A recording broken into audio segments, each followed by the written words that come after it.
علی قلبک، آپ کے دل پر۔ اس کو میں نے بارہا اس سے پہلے کوٹ کیا ہے کہ وحی کا محبت جو ہے جہاں وحی نازل ہوتی ہے وہ قلب محمدی، اور قلب کے اندر جو روح محمدی ہے وہی ریسیپینٹ ہے وحی کی۔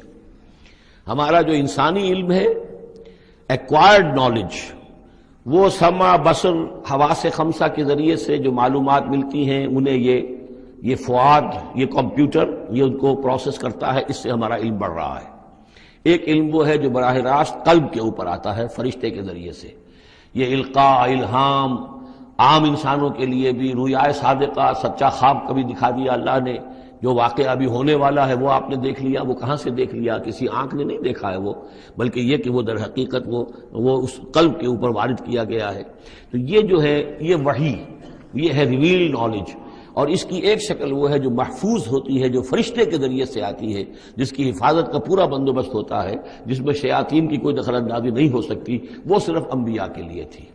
اس وحی کا دروازہ محمد رسول اللہ صلی اللہ علیہ وسلم کے بعد بند ہو گیا۔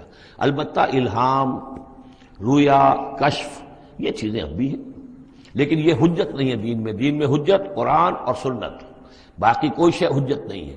ہاں کسی کا اپنا کشف جو ہے وہ ذاتی کشف، اس کا اگر وہ شریعت کے خلاف نہیں ہے، ذاتی الہام اگر شریعت کے خلاف نہیں ہے، ذاتی طور پر اس کے لیے حجت بن جائے گا، لیکن کسی کی دلیل نہیں ہے۔ میں مانوں یا نہ مانوں یہ میرا اختیار ہوگا۔